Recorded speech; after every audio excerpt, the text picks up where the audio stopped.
यहाँ पर हम देखते हैं इंटरनेट एवं ईमेल एक परिचय। Internet and email and introduction, इसको देख लेते हैं। इंटरनेट एक ऐसा विश्वव्यापी नेटवर्क है जिसमें सूचनाओं का एक स्थान से दूसरे स्थान पर आदान प्रदान बहुत सरलता से किया जा सकता है। इसमें विभिन्न प्रकार के कंप्यूटर एक दूसरे से विभिन्न माध्यमों से जुड़े होते हैं। तो ये तो आपको पता है इंटरनेट से कैसे लोग जुड़े होते हैं। ये एक विश्वव्यापी नेटवर्क है। और दूसरे शब्दों में आपस में कंप्यूटर कई नेटवर्कों के समूह को इंटरनेट वर्क या इंटरनेट कहते हैं। दूसरे शब्दों में आपस में जुड़े जो कई नेटवर्क होते हैं उनके समूह को इंटरनेट वर्क या इंटरनेट कहते हैं। A collection of internet network is called an internetwork और जस्ट इंटरनेट। फिर उसके बाद देख लेते हैं इंटरनेट कई लैंस के जो लोकल एरिया नेटवर्क हैं के समूह के रूप में भी परिभाषित किया जा सकता है, जो कि आपस में वैन से जुड़े होते हैं। वाइड एरिया नेटवर्क, जो लोकल एरिया नेटवर्क के जो समूह हैं वो वाइड एरिया नेटवर्क से जुड़े हुए होते हैं। तो यही कह रहा है कि यही इंटरनेट है जो विश्वव्यापी नेटवर्क है। फिर उसके बाद आगे यहाँ पे देख लेते हैं, इस फिगर को ध्यान दे लेते हैं। तो यहाँ पे देखिए लिखा हुआ लोकल एरिया का नेटवर्क है, ये लैन है। यहाँ पे भी एक लैन है, यहाँ पे भी लैन है, ये लोकल एरिया नेटवर्क है, ये भी लोकल एरिया नेटवर्क, ये भी लोकल एरिया नेटवर्क, और ये पूरा वैन है वाइड एरिया नेटवर्क। तो यहाँ ये दोनों इंटरनेट जो वहाँ पे ऊपर सेटेलाइट है उससे कनेक्ट हुए हैं इंटरनेट से, और ये इंटरनेट एन इंटरनेट नोड, और ये जो किसी कंप्यूटर से ऐड हुआ है। तो यहाँ देखिए इस इंटरनेट से एक internet node an internet node भी जुड़ा हुआ है। फिर उसके बाद वैन भी जुड़ा हुआ है, ढेर सारे वैन यहाँ पे ढेर सारे लैन यहाँ से जुड़े हुए हैं, लोकल एरिया नेटवर्क, और यहाँ पे भी लोकल एरिया नेटवर्क। तो ढेर सारे जो है वर्ल्ड में बहुत सारे समूहों में लैंस जो है जुड़े होते हैं। तो यही जो जुड़े होते हैं तो जो कि आपस में वैन से जुड़े होते हैं, ये वाइड एरिया नेटवर्क है, ये इंटरनेट। तो ये है पूरा वाइड एरिया नेटवर्क, और यही पूरा है इंटरनेट, यही है पूरा इंटरनेट। फिर उसके बाद इंटरनेट की संकल्पना देख लेते हैं क्या कहा गया है इसमें। तो इंटरनेट की संकल्पना में है concept and standard of internet, इसको देख लेते हैं। तो यहाँ पर लिखा हुआ है कि इंटरनेट एक ऐसी धारणा है कि जिसमें दुनिया भर के लाखों कंप्यूटर आपस में नेटवर्क से जुड़े हैं, परंतु कोई भी इंटरनेट का मालिक या स्वामी नहीं कहलाया जा सकता। तो यहाँ पे हम खुद ही देखते हैं कि प्रेजेंट टाइम में तो लोग देखते ही हैं कि इंटरनेट से पूरी दुनिया के लोग जुड़े हुए हैं, लेकिन क्या इंटरनेट का कोई मालिक या स्वामी कहा जा सकता है? नहीं, कोई। इसीलिए इंटरनेट, परंतु कोई भी इंटरनेट का मालिक या स्वामी नहीं कहलाया जा सकता। जिस तरह से रेल, हवाई जहाज या टेलीफोन कंपनियाँ कार्य करती हैं, एवं जिस प्रकार से बड़ा निजी निगम या राज्य उसका नियंत्रण एवं मालिकाना हक रखता है, वैसा भी एक बड़ा निजी निगम या राज्य उसका नियंत्रण एवं मालिकाना हक रखता है, वैसा भी कुछ इंटरनेट में भी है। विभिन्न राष्ट्रों ने अपने अपने देश के नागरिकों के लिए इंटरनेट से संबंधित कुछ, फिर आगे देखते हैं, कुछ नियम बनाए हैं, परंतु वे नियम दूसरे देश के नागरिकों पर लागू नहीं होते हैं। जैसे कि हमारे इंडिया में, तो हमारे इंडिया में जो इंटरनेट के रूल, जो नियम है वो यहाँ पे होंगे, वो हमारे इंडिया के जो रूल हैं वो अदर कंट्री में, जैसे बांग्लादेश हो गया, यूएसए हो गया, वहाँ पर लागू नहीं होते हैं। तो वही लिखा हुआ है कि अगर उनकी यूएसए में जो इंटरनेट का रूल है वो इंडिया में लागू नहीं होगा या फिर कहीं और लागू नहीं होगा, तो यहाँ पे यही लिखा हुआ है कि परंतु जो नियम बनाए गए हैं इंटरनेट से संबंधित, यहाँ पे लिखा विभिन्न राष्ट्रों ने अपने अपने देश के नागरिकों के लिए इंटरनेट से संबंधित कुछ नियम बनाए हैं, परंतु वे नियम दूसरे देशों के नागरिकों पर लागू नहीं होते हैं। अतः यह एक तरह से व्यक्तिगत स्वतंत्रता की दिशा में महत्वपूर्ण कदम है कि हर कोई कंट्री अपना व्यक्तिगत स्वतंत्र रहता है कि हम अपने इंटरनेट को कितना नियम देते हैं, कि कैसा कैसा नियम देते हैं, नियम बनाते हैं। ये उसकी अपनी खुद के फ्रीडम होती है, तो हर कंट्री की। तो यहाँ पे है, फिर उसमें प्रत्येक व्यक्ति अपनी इच्छा अनुसार इंटरनेट पर कार्य कर सकता है। तो यहाँ पे हम देखते हैं कि इंटरनेट पर रोज़ हम पढ़ाई के लिए यूज कर सकते हैं, और मूवीज़ वगैरह देखने के लिए, सीरियल वगैरह देखने के लिए, और न्यूज़ वगैरह देखने के लिए। तो हमारी इच्छा के अनुसार प्रत्येक व्यक्ति अपनी इच्छा अनुसार इंटरनेट पर कार्य कर सकता है, अथवा इंटरनेट पर सर्चिंग कर सकता है। कुछ भी सर्च करते हैं, सरकारी रिजल्ट सर्च कर सकते हैं, कोई बुक सर्च करते हैं तो सर्च कर सकते हैं, तो इंटरनेट पर सर्चिंग कर सकते हैं। फिर उसके बाद इंटरनेट का इतिहास देखते हैं, हिस्ट्री ऑफ इंटरनेट को देखते हैं। इंटरनेट का आगमन अमेरिका में एक सैनिक प्रोजेक्ट के रूप में वर्ष 1969 में हुआ, जब अमेरिकी सेना ने एक ऐसा नेटवर्क बनाने का फैसला किया जिसका नियंत्रण कई तरीकों से किया जा सके, ताकि परमाणु युद्ध होने की दशा में अगर एक नेटवर्क नष्ट भी हो जाए तो दूसरे समानांतर नेटवर्क एवं लिंक की सहायता से सेना अपनी प्रहारक क्षमता बनाए रखे। वर्ष 1972 में 72 एवं इसके बाद अमेरिकी शोध विश्वविद्यालयों ने आपस में ईमेल जैसी सुविधाओं के लिए कुछ नेटवर्क बनाए। इस तरह के नेटवर्क की सबसे बड़ी समस्या यह थी कि अलग अलग शोध समूह अलग अलग ऑपरेटिंग सिस्टम का उपयोग करते थे, अतः उनमें संचार करना मुश्किल हो रहा था। तब वर्ष 1983 में उन्होंने एक मानक प्रोटोकॉल बनाया जिसे TCP या IP प्रोटोकॉल कहते हैं। तो ये क्वेश्चन पूछा जाता है यहाँ से, इंटरनेट का जो प्रोटोकॉल बनता है उसे कौन सा प्रोटोकॉल कहते हैं? तो TCP प्रोटोकॉल या फिर IP प्रोटोकॉल कहते हैं। फिर आगे देख लेते हैं हम क्या लिखा हुआ है। इन सब के बावजूद एक ऐसी व्यवस्था की कमी अखर रही थी कि जो इन सूचनाओं को जोड़ सके। उस समय CERN प्रयोगशाला जिनेवा में, CERN प्रयोगशाला कहाँ पे है? जिनेवा में है, में कुछ वैज्ञानिकों ने मिलकर एक इंटरनेट उपकरण बनाया। तो फिर यहाँ पे देख लेते हैं कि जो इन सूचनाओं को जोड़ सके, इसके लिए क्या हुआ कि उस समय जो CERN की प्रयोगशाला थी जिनेवा में, वहाँ के कुछ वैज्ञानिकों ने मिलकर कुछ वैज्ञानिकों ने मिलकर एक इंटरनेट उपकरण बनाया जिसे विश्वव्यापी web WWW world wide web कहा जाता है। इस उपकरण ने विभिन्न वैज्ञानिकों एवं कंप्यूटरों से प्राप्त टेक्स्ट सूचना को आपस में संबद्ध करने का मार्ग प्रशस्त किया। कंप्यूटर की अपनी असंगतता इनकॉम्पैटिबिलिटी को दूर कर उनमें लिंक स्थापित करने के लिए हाइपर टेक्स्ट का जन्म हुआ। तो फिर यहाँ पे हम देखते हैं कि हाइपर टेक्स्ट का जन्म कब हुआ और क्यों हुआ? क्योंकि कंप्यूटर की आपसी जो असंगतता थी, इनकॉम्पैटिबिलिटी थी, उसको दूर करने के लिए, तो असंगतता को दूर करने के लिए जो उसकी अपूर्णता थी उसको दूर करने के लिए उसमें एक लिंक स्थापित करने के लिए हाइपर टेक्स्ट का जन्म हुआ। अब सूचना को श्रेणीबद्ध एवं पदानुक्रम करने के बजाय एक जालनुमा वेब लाइक ढांचा दिया जा सकता था जिसमें सभी सूचनाएं एक दूसरे से जुड़ी थी। इस तकनीकी विकास के परिणाम स्वरूप अब कुछ नए नाम लोगों को समझ में आने लगे थे, जैसे था www को क्या कहते हैं? W से वर्ड, यहाँ पे हम देख लेते हैं, ये है, यहाँ पे देख लेते हैं, तो यहाँ पे देख लेते हैं हाइपर टेक्स्ट का जन्म हुआ। अब सूचना को श्रेणीबद्ध एवं पदानुक्रम करने के बजाय एक जालनुमा ढांचा दिया जा सकता था जिसे सभी सूचनाएं एक दूसरे से जुड़ी थी। इस तकनीकी विकास के परिणाम स्वरूप अब कुछ नए नाम लोगों को समझ में आने लगे थे, जैसे www। W का अर्थ होता है वर्ड, W का अर्थ वाइड, W का अर्थ है web, world wide web, www। तो यहाँ पे ये क्वेश्चन जो है एग्जाम में पूछे जाते हैं कि www का फुल फॉर्म कौन सा सही है? तो इसका सही उत्तर होगा W वर्ल्ड वाइड वेब। फिर उसके बाद आगे देखते हैं HTML और HTTP। ये तो बहुत इंपॉर्टेंट दोनों हैं क्योंकि यहाँ से सीधे क्वेश्चन पूछ लिए जाते हैं कि HTML का फुल फॉर्म क्या होता है और उसमें आपको सही उत्तर का चुनाव करना होता है। तो फिर हम यहाँ पे अच्छे से क्लियर कर लेते हैं कि HTML का फुल फॉर्म क्या होता है। तो HTML है H से हाइपर, T से टेक्स्ट, M से मार्कअप, L से लैंग्वेज। तो हाइपर टेक्स्ट मार्कअप लैंग्वेज। तो HTML का फुल फॉर्म है हाइपर टेक्स्ट मार्कअप लैंग्वेज। और HTTP का फुल फॉर्म भी पूछा जाता है, वहाँ पे आप सही उत्तर का चयन करेंगे, जैसे कि H से हाइपर, T से टेक्स्ट, T से ट्रांसफर और P से प्रोटोकॉल। तो यहाँ पे इसमें लैंग्वेज की जगह पे कभी कभी प्रोटोकॉल दे देता है, तो वहाँ पे गलत आंसर लगा दिए जाने के चांसेस ज़्यादा रहते हैं। तो इसीलिए आपको यहीं पे क्लियर करना होगा कि HTML का फुल फॉर्म है हाइपर टेक्स्ट मार्कअप, L से language, hyper text markup, M से markup, hyper text markup language, और HT हाइपर टेक्स्ट हो गया, T से ट्रांसफर हो गया, P से प्रोटोकॉल हो गया। और फिर उसके बाद आगे देखते हैं इंटरनेट की कार्यप्रणाली, वर्किंग ऑफ इंटरनेट। इंटरनेट कई छोटे कंप्यूटर नेटवर्क का एक बड़ा नेटवर्क,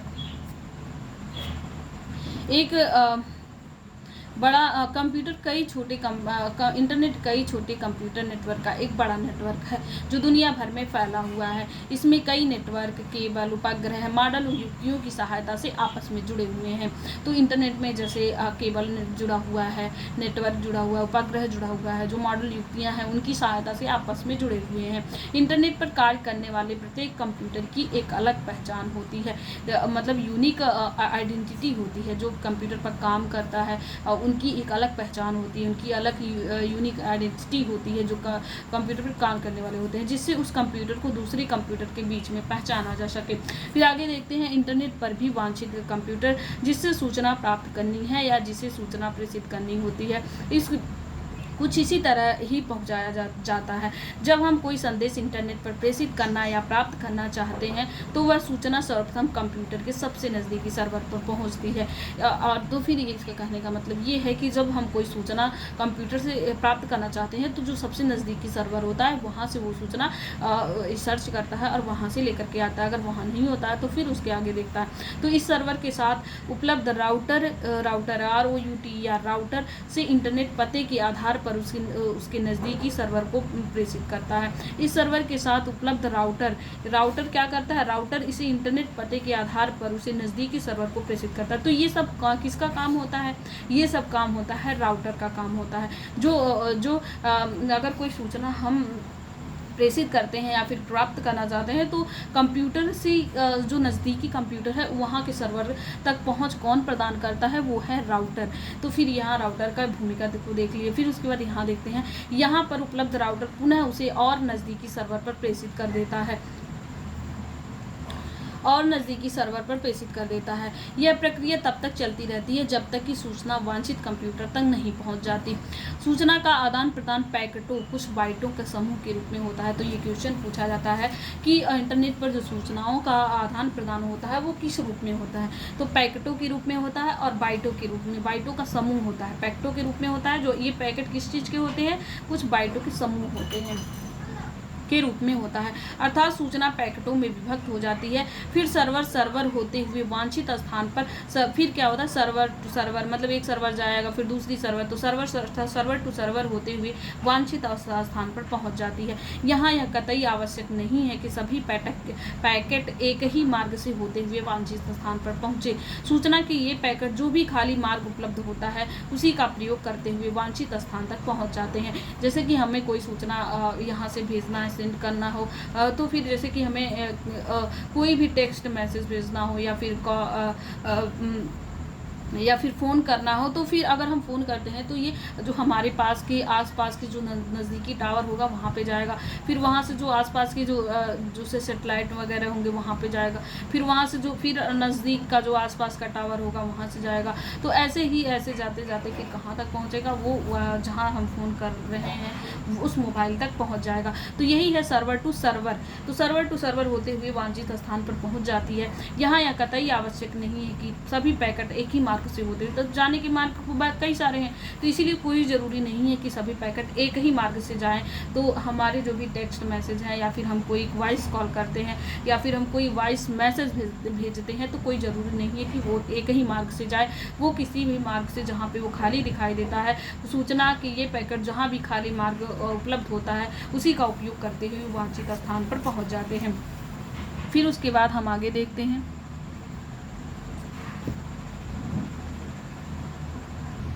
यहाँ पर देखते हैं ISP क्या है। ISP किसी कंप्यूटर को इंटरनेट से जोड़ने के लिए हमें ISP अर्थात इंटरनेट सेवा प्रदाता, इंटरनेट सर्विस प्रोवाइडर की सेवा लेनी पड़ती है। तो फिर हम यहाँ पे ISP का भी फुल फॉर्म एग्जाम में पूछा जाता है कि ISP का फुल फॉर्म बताइए, तो आप उसका सही उत्तर लगाएंगे इंटरनेट सर्विस प्रोवाइडर। ISP क्या है, इंटरनेट सेवा प्रदाता है। ISP क्या है, इंटरनेट सर्विस प्रोवाइडर है। ये सेवा लेनी पड़ती है। तो हमें कंप्यूटर को इंटरनेट से जोड़ने के लिए किसकी हेल्प की ज़रूरत पड़ती है, तो ISP की ज़रूरत पड़ती है। वर्तमान में कई प्राइवेट इंटरनेट सेवा प्रदायक भी कार्यरत हैं जो अपने उपभोक्ता को इंटरनेट सेवाएं प्रदान करते हैं। फिर उसके बाद आगे देखते हैं, यहाँ पर हम देख रहे हैं ये है ISP, ये है ISP, यहाँ पे @ यहाँ पे www है और यहाँ पे कुछ है। फिर उसके बाद यहाँ पे एक कंप्यूटर है। तो यहाँ पे देख लेते हैं कि जो ISP है, ISP को इससे अगर हमें यहाँ से सूचना यहाँ भेजना है, यहाँ से सूचना यहाँ भेजना है, तो फिर क्या होता है, जो ये ISP ही वो नेटवर्क प्रदान करता है, सेवा प्रदान करता है। इसको जो है इससे जोड़ने के लिए बीच में कौन आता है, ISP आता है। तो ISP का फुल फॉर्म क्या है, इंटरनेट सर्विस प्रोवाइडर। फिर उसके बाद जो है ISP से इंटरनेट कनेक्शन देख लेते हैं क्या होता है।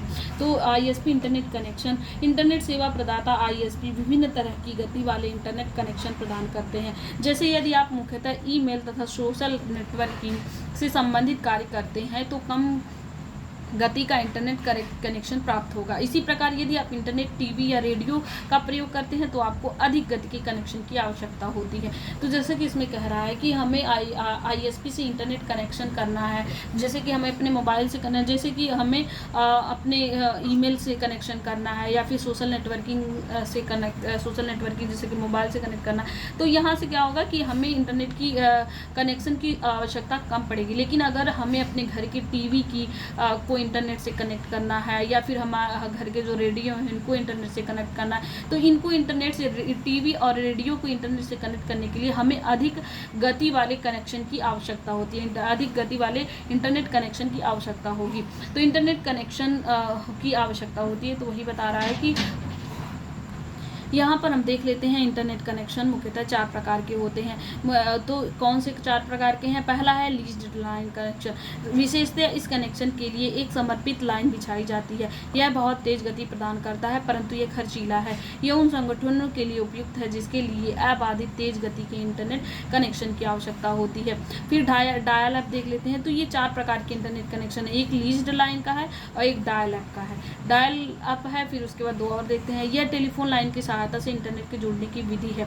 तो टेलीफोन लाइन के लिए कौन सा है? डायल अप है। डायल अप सेवा में प्रयोक्ता अपने कंप्यूटर को एक मॉडेम लगाकर लोकल ISP को डायल करता है।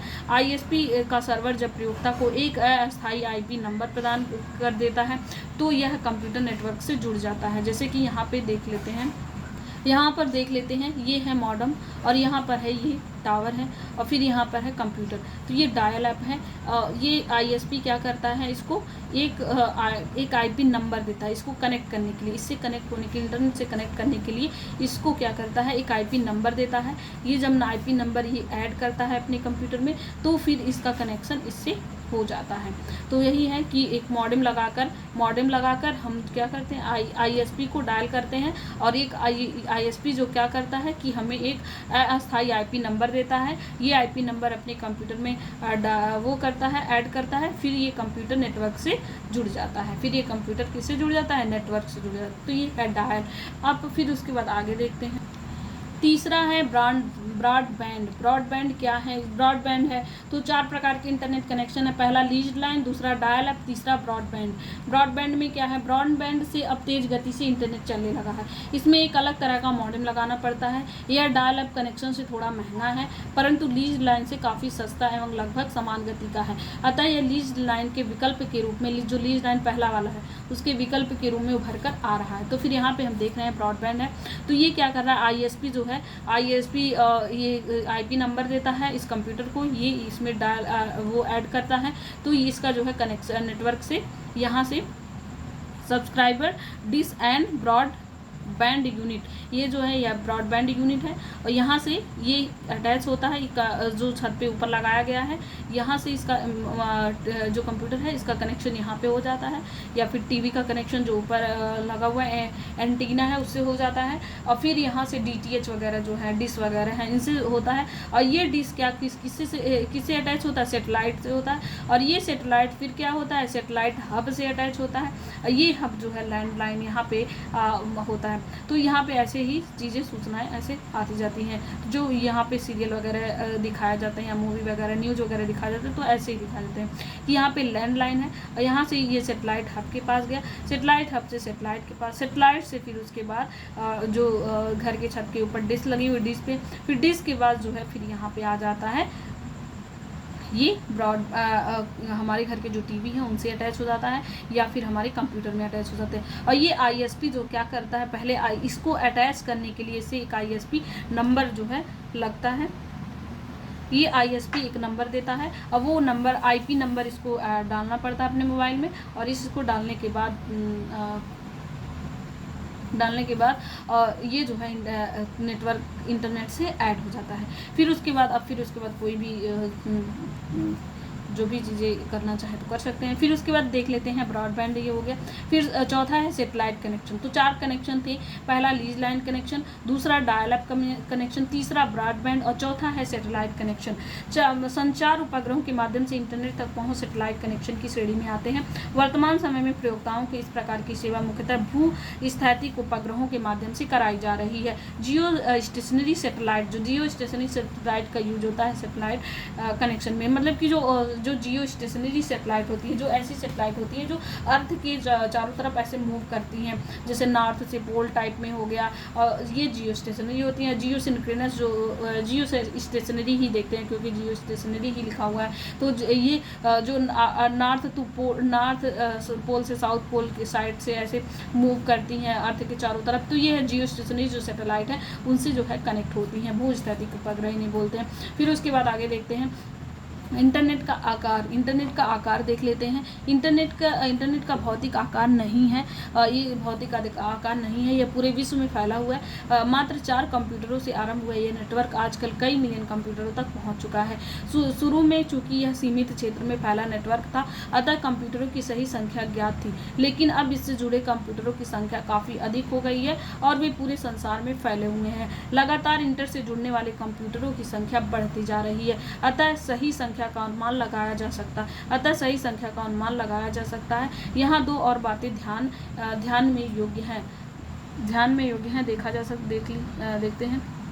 यहाँ पर देख लेते हैं, किसी भी समय विशेष पर इंटरनेट से जुड़े प्रत्येक कंप्यूटरों का लगभग 1% ही वास्तव में इंटरनेट का उपयोग कर रहे होते हैं।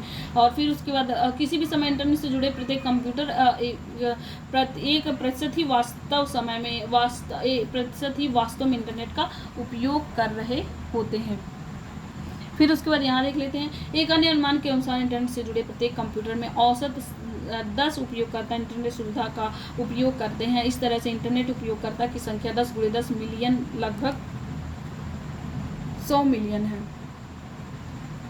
फिर यहाँ देख लेते हैं इंटरनेट कनेक्शन। कोई भी कंप्यूटर उपयोगकर्ता यदि इंटरनेट से जुड़ना चाहता है तो उस इंटरनेट सर्विस प्रोवाइडर कंपनी, वही जो आईपीसी है, वही जो है इंटरनेट सर्विस प्रोवाइडर जो कंपनी है, आईएसपी जो है, वही उसकी कंपनी से इंटरनेट कनेक्शन प्राप्त करना होता है। इंटरनेट कनेक्शन लेने से पूर्व तय कर लेना व्यवहारिक होता है कि हम इंटरनेट का उपयोग किस उद्देश्य की पूर्ति हेतु करना है। हमें इंटरनेट का उपयोग किस उद्देश्य की पूर्ति हेतु करना है, इंटरनेट को किस कार्य में प्रयोग करना है, यह व्यक्ति से व्यक्ति बदलता रहता है। इंटरनेट के तत्व क्या है, एलिमेंट्स ऑफ इंटरनेट। अध्याय के प्रारंभ में स्पष्ट किया गया है, इंटरनेट विश्व भर के नेटवर्कों का नेटवर्क है। तो इंटरनेट किसे कहते हैं, विश्व भर के नेटवर्कों के नेटवर्क को क्या कहते हैं, इंटरनेट। विश्व भर के नेटवर्कों के नेटवर्क को क्या कहते हैं, इंटरनेट कहते हैं। और यह इंटरनेट जो है वाइड एरिया नेटवर्क है। वाइड एरिया नेटवर्क में अनेक नोड और लोकल एरिया नेटवर्क होते हैं। इंटरनेट को एक नेटवर्क मानकर इसे निम्नलिखित तत्वों में परिभाषित कर सकते हैं। पहला क्लाइंट कंप्यूटर, दूसरा है सर्वर कंप्यूटर। फिर आगे देखते हैं, और फिर उसके बाद क्लाइंट कंप्यूटर क्या है, जब कोई कंप्यूटर टेलीफोन लाइन या केबल के माध्यम से इंटरनेट से कनेक्ट होता है तो इस अवस्था में यह कंप्यूटर क्लाइंट कंप्यूटर कहलाता है। क्लाइंट कंप्यूटर नेटवर्क के माध्यम से सर्वर कंप्यूटर से इंटरनेट पर सेवाएं उपलब्ध कराता है। तो यहाँ पे है कि जब कोई कंप्यूटर या टेलीफोन, तो टेलीफोन को समझ लीजिए ये क्लाइंट कंप्यूटर। टेलीफोन जो लाइन होता है वो टेलीफोन क्या होता है कि टेलीफोन लाइन और केबल के माध्यम से इंटरनेट से कनेक्ट होता है, तो ये क्लाइंट कंप्यूटर। उसमें केबल वगैरह आते हैं तो समझ लीजिए वो क्लाइंट कंप्यूटर है। और उसके बाद जो है यहाँ पे देख लेते हैं सर्वर कंप्यूटर क्या है। वहाँ पे जो ये यहाँ पे पहले देख लेते हैं कि ये केबल से जुड़ते हैं, और ये केबल किससे जुड़ा होता है, सर्वर से। और सर्वर जो है कंप्यूटर को जो है इंटरनेट पर सेवाएं उपलब्ध कराता है। तो पहले जो कंप्यूटर होता है वो क्लाइंट से जुड़ता है। वो क्लाइंट कौन है, केबल या लाइन केबल है। वो क्लाइंट कौन है, केबल है। फिर वो केबल जो है किससे जुड़ा होता है, सर्वर से। और फिर सर्वर जो है तब कंप्यूटर को सेवाएं उपलब्ध कराता है। और सर्वर कंप्यूटर क्या है, ये इंटरनेट पर 24 घंटे कार्यशील रहने वाले शक्तिशाली कंप्यूटर हैं। क्लाइंट कंप्यूटर टेलीफोन या लाइन या केबल के माध्यम से इंटरनेट से कनेक्ट होकर सर्वर से विभिन्न प्रकार की सेवाएं, डेटा और सूचनाएं, वेबसाइट या अन्य किसी साधन को प्राप्त करता है।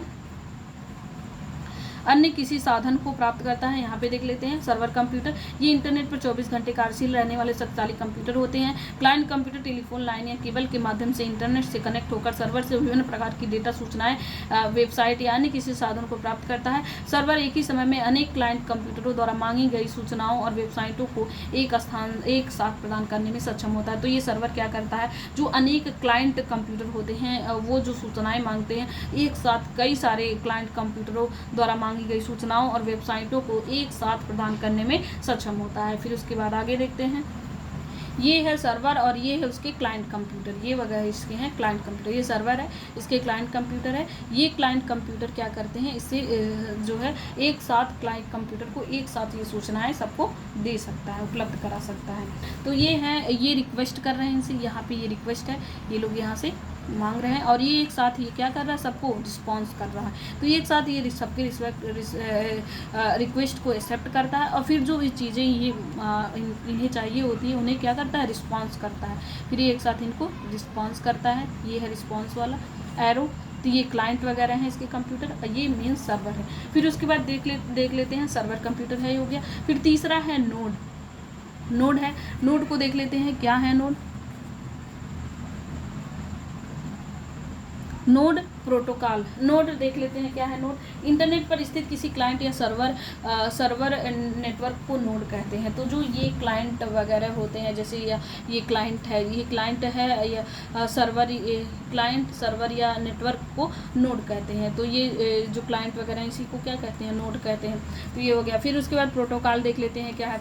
प्रत्येक नेटवर्क में डेटा भेजने व प्राप्त करने की क्रिया को नियंत्रित करने के लिए नियम होते हैं। इन नियमों को प्रोटोकॉल कहते हैं। तो जो नियम होते हैं वही क्या होते हैं, डेटा को भेजना, प्राप्त करना, उसके जो नियम होते हैं, रूल होते हैं, वही क्या है, प्रोटोकॉल है। जैसे किसी भी स्कूल में पढ़ रहे हैं तो वहाँ के प्रोटोकॉल होंगे, किसी ऑफिस में काम कर रहे हैं तो वहाँ के प्रोटोकॉल होंगे। तो वहाँ के जो नियम वगैरह होते हैं वही है प्रोटोकॉल। तो इन नियमों को प्रोटोकॉल कहते हैं। अतः प्रोटोकॉल नियमों का एक सेट होता है जिसका नेटवर्क में जुड़े हुए कंप्यूटर अनुसरण करते हैं।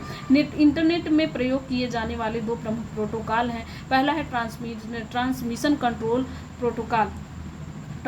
कंट्रोल प्रोटोकॉल TCP तथा इंटरनेट प्रोटोकॉल IP। इसके अतिरिक्त अन्य प्रोटोकॉल हैं। तो जो मेन इंपॉर्टेंट प्रोटोकॉल कौन से हैं, एक TCP है और दूसरा IP है। तो TCP का फुल फॉर्म क्या है, ट्रांसमिशन कंट्रोल प्रोटोकॉल।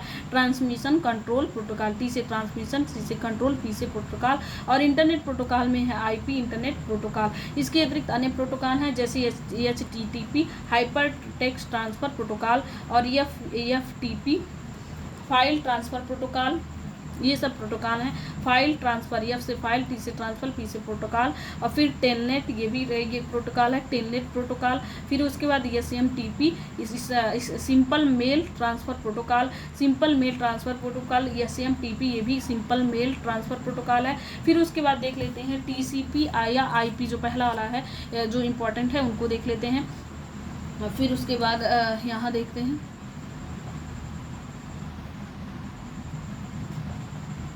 ये TCP है। TCP या IP प्रोटोकॉल एक ऐसा समूह है जो नेटवर्क में उपस्थित संसाधनों को साझा करने के लिए कंप्यूटर में सामंजस्य स्थापित करता है। अनेक नेटवर्कों के सामंजस्य की समस्या को दूर करने के लिए वर्ष 1974 में केर्फ और काहन ने TCP या IP मॉडल और प्रोटोकॉल का आविष्कार किया। TCP या IP तो यहाँ पे TCP और IP मॉडल का आविष्कार किसने किया था, केर्फ और काहन ने किया। तो TCP IP विशेष रूप से इंटरनेट वर्कों पर अच्छे संवाद कम्युनिकेशन के लिए विकसित किया गया था।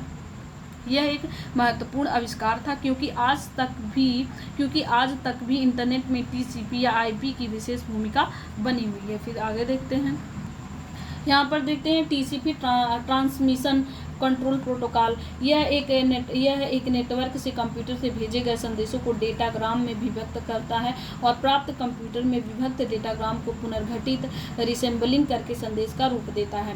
फिर IP को देख लेते हैं, इंटरनेट प्रोटोकॉल। यह TCP से प्राप्त संदेशों के डेटाग्राम को प्राप्त करता है और डेटाग्राम्स में उपस्थित प्राप्तकर्ता रिसीवर कंप्यूटर के पते एड्रेस का नेटवर्क में पता लगाता है और प्रेषित कर देता है। इंटरनेट पर इस प्रकार के कंप्यूटर पते को IP एड्रेस कहते हैं। यहाँ पर हमने देखा इंटरनेट पर इस प्रकार के कंप्यूटर पते को IP एड्रेस कहते हैं। इंटरनेट के उपयोग, यूजेज ऑफ इंटरनेट। इंटरनेट पर निम्नलिखित प्रमुख सेवाएं उपलब्ध होती हैं। पहला है इलेक्ट्रॉनिक मेल या ईमेल। इलेक्ट्रॉनिक मेल या ईमेल है, इसे देख लेते हैं। इलेक्ट्रॉनिक मेल या ईमेल, इंटरनेट पर जब प्रयोक्ता एक कंप्यूटर से दूरस्थ स्थित दूसरे कंप्यूटर को पत्र भेजता है तो इसे ईमेल कहते हैं। यह सुविधा इंटरनेट पर सर्वाधिक प्रयुक्त की जाती है। इस सेवा का प्रारंभ वर्ष 1970 में माना जाता है। इंटरनेट पर जीमेल जैसी निःशुल्क ईमेल सुविधाएं उपलब्ध हैं। फिर फाइल ट्रांसफर को देख लेते हैं।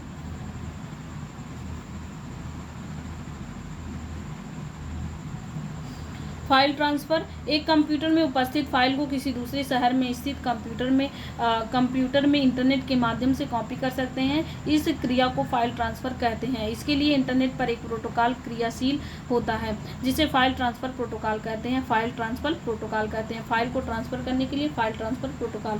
फिर वर्ल्ड वाइड वेब तीसरा है। इस अनुप्रयोग का आविष्कार ब्रिटिश कंप्यूटर विज्ञानी टिम बर्नर्स-ली ने, तो WWW का आविष्कार किसने किया था? टिम बर्नर्स-ली ने। और तो ये क्वेश्चन पूछा जाता है कि WWW का आविष्कार किसने किया था, तो इसका सही उत्तर होगा टिम बर्नर्स-ली ने वर्ष 1998 में जिनेवा स्थित European laboratory for particle physics CERN में किया था। किसी वेबसाइट पर टेक्स्ट, चित्र, ध्वनि और वीडियो के साथ सूचना को अनेक वेब पेज में WWW की सहायता से इंटरनेट पर प्रदर्शित करना सुगम हो जाता है। इस सेवा की विशेषता यह है कि इसके द्वारा वेबसाइटों में लिंक के जरिए अन्य वेबसाइटों पर माउस के एक क्लिक करने भर से जाया जा सकता है। इस web page HTML, JavaScript, VB script आदि भाषाओं में लिखे जाते हैं। फिर उसके बाद है रिमोट लॉगिंग टेलनेट जैसी सेवाओं के द्वारा हम इंटरनेट पर किसी भी समय, किसी भी स्थान से दूरस्थ किसी भी कंप्यूटर पर कार्य तथा उसके संसाधनों का उपयोग कर सकते हैं। ऐसी क्रिया रिमोट लॉगिंग कहलाती है। तो रिमोट लॉगिंग में कौन है यूज होता है? टेलनेट जैसी सेवाएं रिमोट लॉगिंग में होती हैं। फिर चैटिंग को देख लेते हैं। इंटरनेट का उपयोग चैटिंग में, पांचवा देख लेते हैं। चैटिंग में क्या है? चैटिंग तुरंत संचार, कम्युनिकेशन की सुविधा प्रदान करता है। आप किसी चैट प्रोग्राम की सहायता से संदेशों का आदान प्रदान कर सकते हैं। ये तो सबको अच्छे से ही पता होगा। यह टेलीफोन पर बात करने जैसा नहीं होता है। चैटिंग में कई व्यक्ति आपस में संदेशों का आदान प्रदान करते हैं। चैटिंग करने के लिए कई प्रोग्राम विभिन्न साइटों पर उपलब्ध हैं जिनको आप इंटरनेट से डाउनलोड कर सकते हैं। इसमें सभी भाग लेने वाले व्यक्तियों के संदेशों को तुरंत प्रेषित किया जाता है एवं उनके बीच में कोई समय अंतराल नहीं होता है। जबकि ईमेल एसिंक्रोनस ट्रांसमिशन होता है जिसमें सूचना को विभिन्न समयांतरालों के बीच प्रेषित किया जाता है। तो ईमेल में क्या होता है? समयांतराल होता है, लेकिन ये चैटिंग वगैरह में क्या होता है? उतना नहीं होता है। तो जबकि ईमेल एसिंक्रोनस ट्रांसमिशन होता है जिसमें सूचना, तो एसिंक्रोनस ट्रांसमिशन कौन होता है? ईमेल होता है जिसमें सूचना को विभिन्न समयांतरालों के बीच प्रेषित किया जाता है। फिर चैटिंग दो तरह की होती है, एक टेक्स्ट चैट होता है, एक वॉइस चैट होता है। टेक्स्ट चैट क्या होता है? टेक्स्ट चैट में सूचनाओं का आदान प्रदान टेक्स्ट या शब्दों के रूप में होता है। टेक्स्ट चैट में चैटिंग करने वाले व्यक्ति की स्क्रीन पर संदेश टेक्स्ट के रूप में दिखाई देते हैं तथा वह कीबोर्ड की सहायता से संदेश को लिखकर प्रेषित करता है। फिर वॉइस चैट क्या है? वॉइस चैट में संदेश सुनाई देते हैं और आप संदेशों को बोलकर प्रसारित करते हैं। फिर छठा है वीडियो स्ट्रीमिंग। तो वीडियो स्ट्रीमिंग भी है और इंटरनेट का उपयोग वीडियो स्ट्रीमिंग करने में होता है। तो इसके द्वारा इंटरनेट पर तुरंत वीडियो या रेडियो सुन सकते हैं, तुरंत वीडियो या रेडियो से। तो वीडियो स्ट्रीमिंग का हो गया। डाउनलोडिंग भी हो गया। इंटरनेट के माध्यम से विभिन्न सॉफ्टवेयर या गेम्स डाउनलोड कर सकते हैं, किए जा सकते हैं और पढ़ाई से रिलेटेड कोई भी चीज़ें डाउनलोड कर सकते हैं, तो बुक वगैरह डाउनलोड कर सकते हैं। तो यह डाउनलोडिंग जो है इंटरनेट का उपयोग है। इंटरनेट के माध्यम से विभिन्न सॉफ्टवेयर तथा गेम्स डाउनलोड किए जा सकते हैं। ऑनलाइन शॉपिंग है। इंटरनेट के माध्यम से घर बैठे वस्तुओं को खरीदा जा सकता है, जैसे अमेजॉन, फ्लिपकार्ट, ये सब चीज़ें हैं। तो ऑनलाइन शॉपिंग भी हो सकता है, इंटरनेट का उपयोग है इसलिए। तो इंटरनेट के माध्यम से घर बैठे वस्तुओं को खरीदा या बेचा जा सकता है। फिर उसके बाद जो देख लेते हैं इंटरनेट की प्रमुख शब्दावलियों को देख लेते हैं। इंटरनेट की प्रमुख शब्दावलियों को देख लेते हैं। वेबसाइट क्या है? इंटरनेट की प्रमुख शब्दावली पहला देख लेते हैं। वेबसाइट क्या है? एक वेबसाइट संबंधित वेब पेजों का समूह होता है। तो ये क्वेश्चन पूछा जाता है और यहाँ पे ऐसे सेंटेंस ही दे दिया जाता है कि ये सही है या गलत, ऐसे पूछा जाता है। तो ये एक वेबसाइट क्या होता है? संबंधित वेब पेजों का एक समूह होता है। तो वेब पेज केवल एक वेब पेज नहीं होता है, बल्कि वेब पेजों का एक समूह होता है। तो वेब पेजों के समूह को क्या कहते हैं? एक वेबसाइट कहते हैं। फिर कोई वेबसाइट किसी वेब सर्वर द्वारा होस्ट की जाती है। तो जो वेबसाइट होता है, कोई वेब सर्वर होता है, वहाँ से होस्ट की जाती है, जिस पर किसी नेटवर्क जैसे इंटरनेट या